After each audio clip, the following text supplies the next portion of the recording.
আসসালামু আলাইকুম। আজকে আমি আপনাদের সামনে একটা রিয়েল লাইফ স্টোরি শেয়ার করি, যে স্টোরিটা শুনলে আপনারা বুঝতে পারবেন যে একটা সন্তানের প্রতি একজন মায়ের কেমন ভালোবাসা হয়। সো আমার ফ্যামিলির একজনের সিজার হবে, ওনাকে অপারেশন থিয়েটারে ঢুকানো হলো। আমরা অপারেশন থিয়েটারে যে বাহিরের রুমটা আছে ওখানে আমরা ফ্যামিলি মেম্বার্স সহ সবাই বসেছিলাম।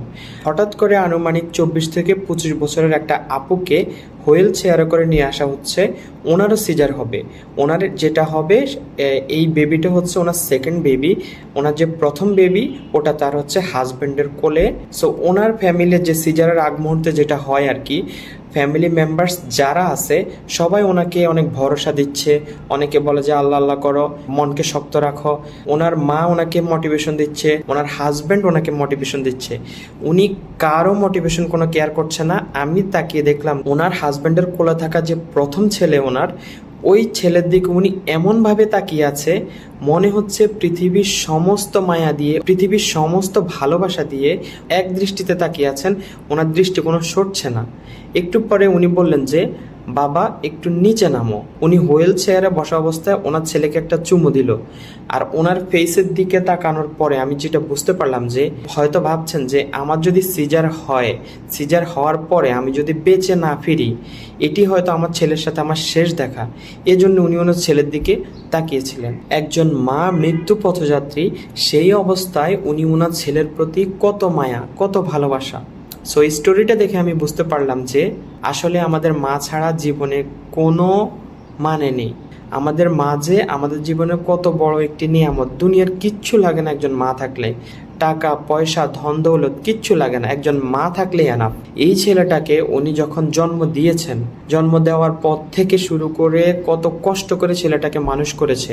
এই ছেলেটাকে ভাত খাওয়াই দেওয়া, এই ছেলেটাকে গোসল করানো, ওয়াশরুমে লাগলে নিয়ে যাওয়া, সকাল থেকে রাত পর্যন্ত কতটা স্ট্রাগল করতে হয় একজন সন্তানের পিছনে।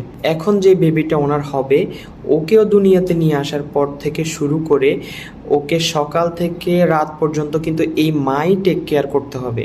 একটা সন্তানকে একজন মা কতটা ভালোবাসে আমরা শুধুমাত্র উপর থেকে দেখি যে মায়ের ভালোবাসা, কিন্তু মায়ের ভালোবাসা যদি ভেতর থেকে অনুভব করতে হয়, শুধুমাত্র একজন মাই বলতে পারবে যে একজন সন্তানের প্রতি একজন মায়ের কতটা ভালোবাসা।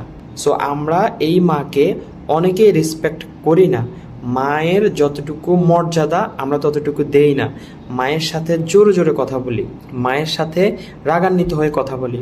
জাস্ট একবার কল্পনা করুন, যারা যারা মাকে সম্মান করেন না, নিজের বউ আসার পরে বউয়ের প্রতি সবচেয়ে ভালোবাসা দেখান, তারা শুধু এই স্টোরিটাকে এক সাইডে রেখে একটু কল্পনা করেন, একটু চোখ বন্ধ করে, যে আপনার মা আপনাকে কত কষ্ট করে বড় করেছে, কত রাতের ঘুম হারাম করে আপনার মা আপনাকে বড় করেছে, নিজে না খেয়ে মা আপনাকে খাওয়াইছে, আপনাকে প্রথম ভাষা শেখানো শুরু করে, আপনাকে স্কুলে পাঠানো শুরু করে, আপনাকে বড় করার পিছনে এই মায়ের অবদান সবচেয়ে বেশি। সো আমরা যারা যারা মাকে রেসপেক্ট করি না, আমাদের উচিত সবচেয়ে বেশি মাকে রেসপেক্ট করা, মা বাবাকে সবচেয়ে বেশি রেসপেক্ট করা।